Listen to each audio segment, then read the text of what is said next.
Hello students, तो चलिए आज हम लोग शुरुआत करते हैं क्लास 9 के एक्सरसाइज 5.1 के क्वेश्चन नंबर 2 का, जो कि है give a definition for each of the following terms. Are there other terms that needed to define first? What are they and how might you define them? तो इस question में हम लोगों को क्या बोला है गया है कि नीचे हम लोगों को कुछ टर्म्स दिए जाएंगे जिसका डेफिनेशन हम लोगों को लिखना है या बताना है। और क्या आपके पास कोई ऐसा टर्म है जो इन टर्म्स को डिफाइन करने से पहले आप लोगों को जान लेना चाहिए?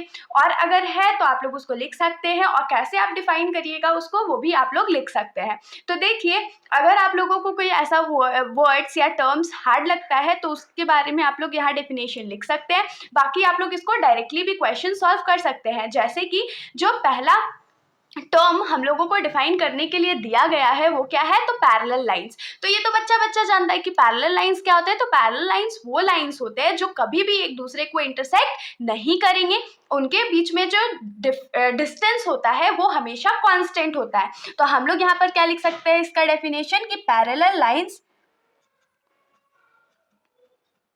Are those lines which will never intersect each other. ये सबसे पहला तो पैरेलल लाइन का पॉइंट क्या है कि पैरेलल लाइंस जो हैं वो एक दूसरे को कभी भी इंटरसेक्ट नहीं करेंगे। और इसमें एक पॉइंट हम लोग क्या ऐड कर सकते हैं कि distance between them is always constant.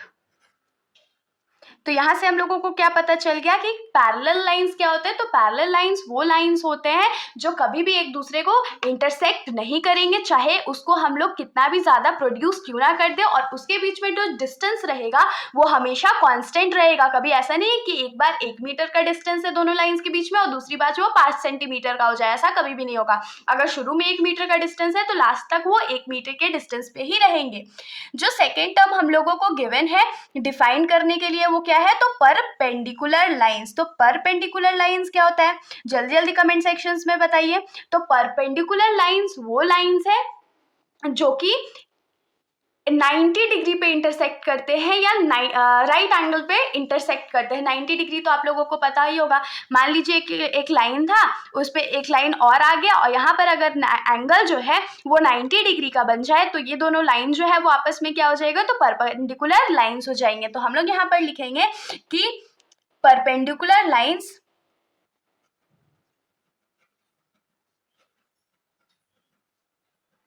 Are those lines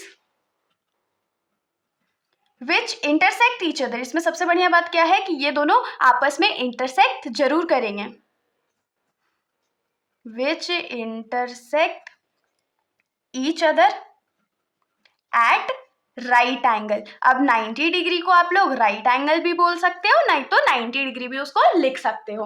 अब हम लोगों को जो थर्ड टर्म डिफाइन करने के लिए दिया हुआ है वो क्या है, तो थर्ड टर्म है हमारा लाइन सेगमेंट। तो लाइन सेगमेंट तो हम लोग आई गेस क्लास 6 से पढ़ते आ रहे हैं ना। तो लाइन सेगमेंट क्या होता है, लाइन सेगमेंट एक ऐसा लाइन होता है जिसके 2 एंड पॉइंट्स होते हैं जिसको हम लोग कभी भी प्रोड्यूस नहीं कर सकते हैं। तो यहाँ पर लिख सकते हैं कि line segment is a line which has 2 and points. उसके 2 एंड पॉइंट्स होते हैं और उसको कभी भी हम लोग प्रोड्यूस नहीं कर सकते हैं। Which can not be produced further. तो इसका मतलब क्या हो गया, हम लोग थोड़ा सा ड्राइंग यूज करके देखते हैं। जैसे कि मान लीजिए हमारे पास एक लाइन सेगमेंट है जिसका एक पॉइंट है ए और दूसरा पॉइंट है बी। तो यहाँ पर ना हम लोग बी को ऐसे प्रोड्यूस करके बड़ा नहीं कर सकते हैं। अगर ए बी जो है वो 5 सेंटीमीटर का है तो ये ऑलवेज जो है वो 5 सेंटीमीटर का ही रहेगा। उसको हम लोग प्रोड्यूस करके 6 सेंटीमीटर 7 सेंटीमीटर का नहीं बना सकते हैं। अब हम लोग आ जाते हैं इस क्वेश्चन के फोर्थ टर्म पर। तो इस क्वेश्चन का फोर्थ टर्म क्या है, रेडियस ऑफ अ सर्कल। तो रेडियस ऑफ अ सर्कल क्या होता है, मान लीजिए हमारे पास एक सर्कल है जिसका जो सेंटर है वो ये है, तो रेडियस क्या हो जाएगा, the distance between the centre and any other point on the circle. मान लीजिए कि ए ये है और ये बी है, तो ए बी जो है उसका जो डिस्टेंस है या जो मेजरमेंट है वो क्या हो जाएगा, रेडियस ऑफ अ सर्कल। तो हम लोग क्या लिखेंगे, the distance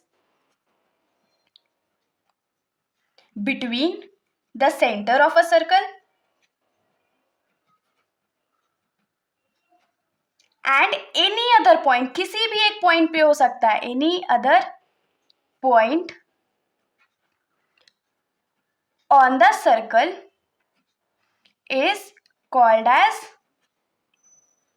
radius of a circle. तो यहाँ से हम लोगों को क्या पता चल गया कि अगर कोई सर्कल है और उसका जो सेंटर है वहां से अगर हम लोग पूरे सर्कल पे कहीं पर भी एक पॉइंट ड्रॉ कर दे और उसके बीच में हम लोग मेजरमेंट फाइंड कर दे तो वो क्या हो जाएगा, रेडियस ऑफ अ सर्कल हो जाएगा।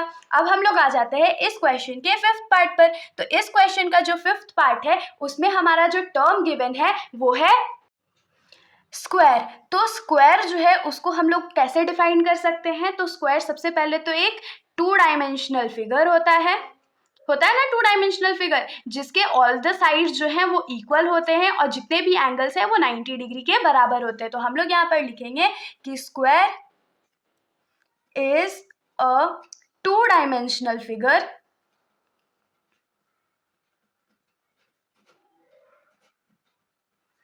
whose all 4 sides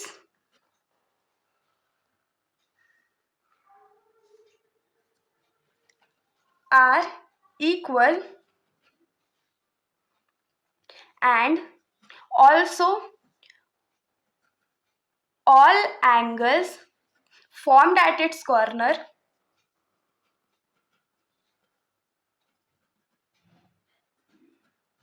are 90 degree. तो जितने भी एंगल्स इसके कॉर्नर में फॉर्म होते हैं वो 90 डिग्री के बराबर होते हैं। तो होप सो कि आप लोगों को सारे डेफिनेशन बहुत इजी लगे होंगे। अगर इजी लगा तो कमेंट सेक्शन में बताइएगा ज़रूर। बाकी अगर वीडियो अच्छी लगी तो वीडियो को लाइक कर दीजिएगा और मेरे चैनल को बिना सब्सक्राइब किए कहीं मत जाइएगा। Thank you.